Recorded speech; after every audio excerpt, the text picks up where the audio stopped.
Welcome to the newest episode of Beyond the Fame with Jason Fraley. I'm your host, Jason Fraley, picking the brains of the top filmmakers, musicians, and artists of our time. Actress and reality TV star Kenya Moore was just in town over the weekend for the ubiquitous Women's Expo at the Washington Convention Center. We spoke about her experience on The Real Housewives of Atlanta and life as a single mom of her so-called miracle baby. Hey, it's Kenya. Hey, thanks so much for joining us on WTOP in DC. Hey, Jason, no worries. How are you? Doing good. We appreciate you joining us. We should tell the listeners the reason we're talking is, we can get the Real Housewives of Atlanta in a minute, but first we got to talk about the reason you're in DC. You're coming to the 8th annual Ubiquitous Women's Expo at the Washington Convention Center in DC. What will you be doing at the expo? I know the theme is unmasking the possibilities, and you have, the Kenya Moore hair care line. What are we going to see if we turn out to the expo? I am just going to be there being fabulous, darling. Fabulous. No, I'm going to be there meeting and greeting people. Of course, I'll have my booth, which is selling Kenya Moore hair care. We're now in over 3,000 doors, including Sally Beauty and CVS.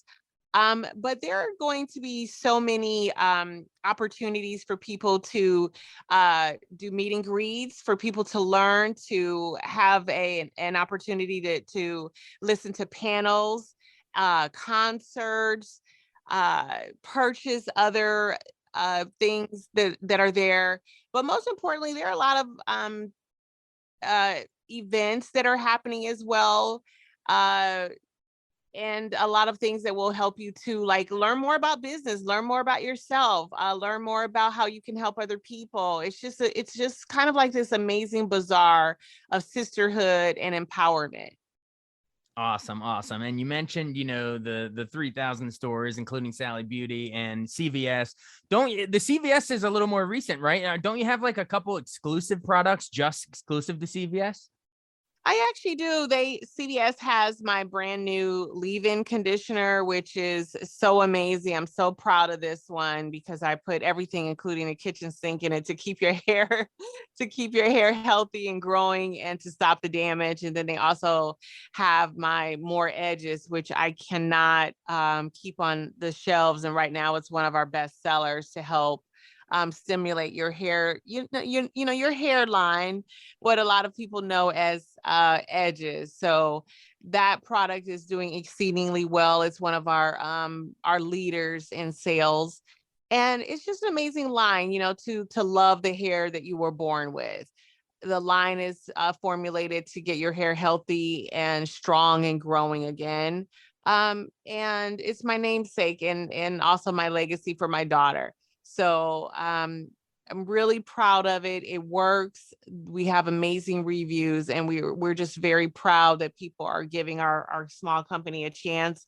And now our small company is a medium-sized company, and hopefully one day we'll be a real giant in this business. Yeah, I think it's small to medium, and then soon it'll be a giant for sure. You mentioned your daughter just a few seconds ago. You're I guess a single mom to daughter, Brooklyn. She's 3.5 years old. You call her your quote miracle baby. Why is that? Well, I had her very late in life. I grew up being raised by my grandmother. My mother and dad were teenagers when they had me. And so, I had a rough time. Growing up without my mom, without, my parents, and there were a lot of things that ensued from that. But it was a tough time for me, but it taught me to be resilient. And what I really wanted more than anything in life was to have a family. And so I waited, for the best to come along. And finally I met someone that I wanted to have a family with, but it was difficult, waiting that late in life. There's a great window for women to have a baby. And I was like kind of beyond that window a little bit. So with the help of IVF and prayer, I had my amazing miracle baby, Brooklyn, who is the most incredible child that I think anyone could ever ask for. And she's thriving, she's healthy, she's so smart. And most importantly, she's just amazingly kind. And I just am so happy and proud to call her my child, my daughter. Oh yeah, IVF and prayer. That's a powerful combination right there. Yes. What you mentioned IVF though, and so I wanted to really quick ask: aren't you you're also an ambassador to the Baby Quest Foundation? Don't they? I believe they provide grants for folks facing fertility issues. So yeah, how did you get involved with them? Well, I was always raised to like, give back.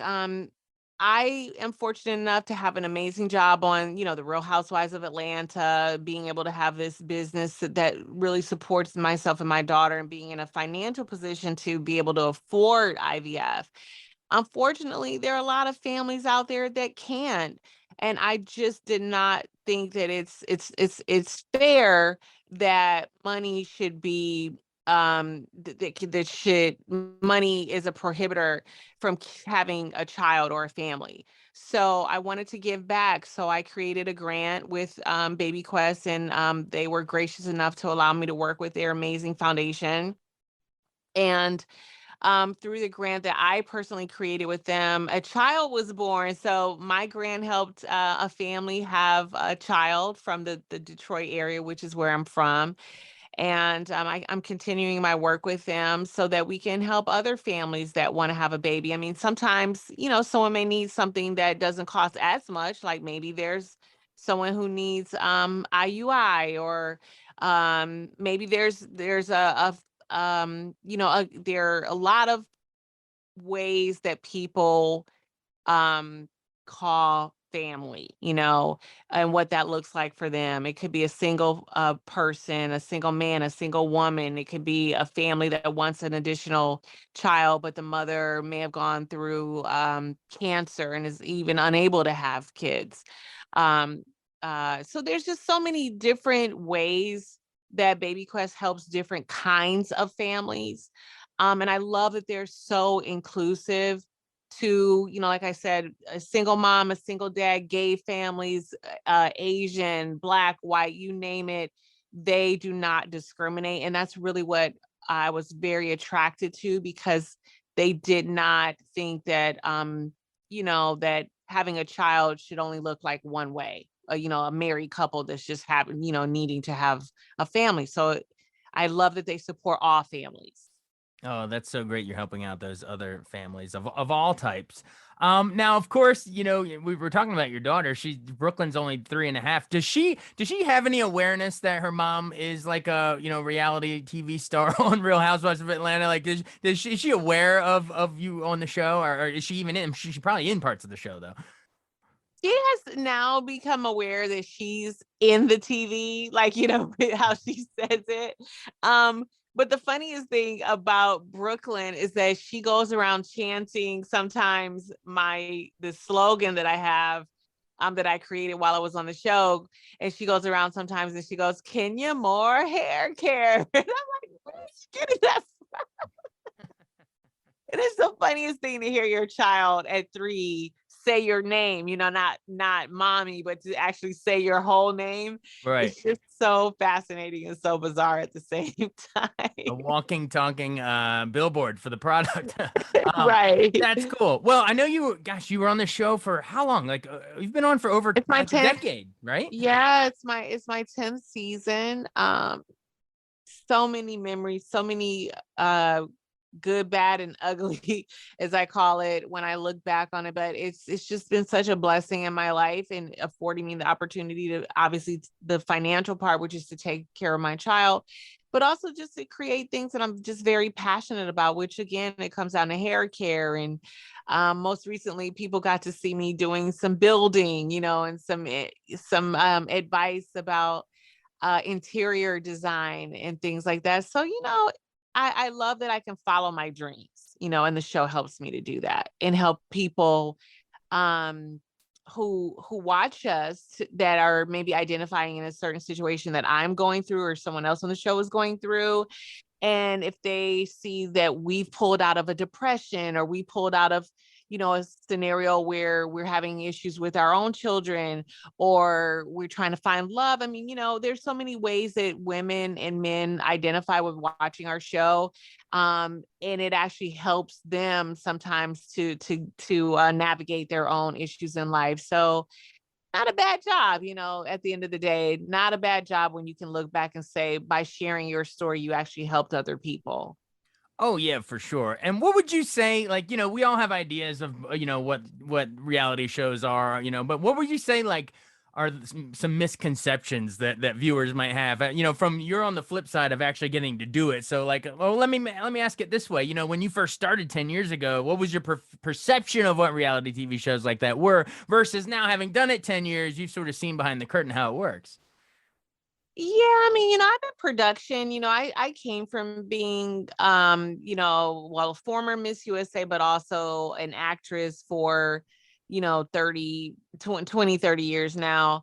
And so I kind of know how production works, but I think that for me being in it, I thought I would have a little bit more control over how my story is told. Ha, was I wrong? And I What do you think mean the by that? It's like viewers, it's more in the editing, you mean, or yeah, it's more in the editing. I think that I think that you would, and I think the viewers think that the show is in real time. I think that's one of the biggest misconceptions people have, is that when they're watching the show, I think they think it's like the Super Bowl, like they're watching it live, and it's not that way. It was filmed, 6 months prior. And so when they see things play out and then they see us on social media or they see us, in a different scenario, they're like, wait a minute, didn't you just do this yesterday? Or didn't this just happen? Where they're not understanding that it was filmed 6 months prior and you're getting the story, not in real time. So I on think that's the delay? big, yeah, it's on delay. And I think that's the biggest misconception that people have. And also that it's scripted. I think people think that, we're just following a script, and we're not. Our show is not scripted. And so I think that's one of the other biggest misconceptions. So yeah, I think that's the top two. I think top two, top three. So it's more that they, it's not scripted like a lot of some people think. It's more they just shoot a bunch of footage and then, like you're saying, a lot of times they find the storylines in the editing. So. Yes, and they bridge it with like confessions and what people say and how they tell the story. And sometimes the story is not exactly how you remember it, So Right, it's exactly. like, so I think it's pretty funny. When you get those episodes, you kind of just hold your breath, and you just never know how things will be cut together. Oh yes. Sometimes A plus B equals C is different. The C in the edit there, how they edit it, is completely different than what you were expecting. Right, exactly. But cool. Well, why should we? I guess before we run, why should our tease the current season? Why should our listeners tune into the current season of Real Housewives of Atlanta? Why how does it separate from the other past seasons? I mean, this show, I mean, we had a great season. It was different, it was fresh. We're nearing the end of it, but also we're getting ready to go into our reunion. Which, the viewers watch all season to get to the reunion. I mean, it's just like the Super Bowl, the Academy Awards of reality TV. So I think we had an amazing season with a lot of drama, with a lot of love, with a lot of, quote unquote, hate and angst. And we're getting ready to gear up for the reunion, which is going to be airing in likely 3 parts in a few weeks. And so you get to see how it all ends up at the end of the day, and who will remain friends, who will get to confront, their grievances with other, cast members, and how it all plays out. So I think the most explosive reunions are when we've had controversial seasons, and that's what you're going to get. So you got to watch it for the drama, but you got to watch it to see how it all ends up. Absolutely. Well, tune in for that and the reunion. But before any of that, you got to come out to the Washington Convention Center this weekend in DC for the 8th annual Ubiquitous Women's Expo. Check out all the Kenya Moore Hair Care line products and all the other cool stuff that's going to be there this weekend at the convention Yeah, center. we've got great speakers. We've got Ian Levon Zahn. We've got some other Real Housewives. We've got performers. We've got products. We've got seminars. We've got pitch meetings where if you have a business that you think will do well, you can get in front of the people that can make it happen for you. So come down to Ubiquitous. It's the place to be. If you got ideas, if you want to see some stars and celebrities, if you want to buy some innovative products, If you want to hear about mental health or how to get over cancer, how to take care of loved ones, we've got something for everyone. So come down to Ubiquitous and try us out, and just share in this amazing thing called sisterhood and empowerment. Awesome. Well, we appreciate you taking the time to join us. Be well, and thanks again. Thank you so much. Thank you for your time. All right. Bye. Bye. Thanks so much for listening to Beyond the Fame with Jason Fraley. Our theme music is Scott Buckley's Clarion. Remember to give us a 5-star rating if you like what you hear. We'll see you next time.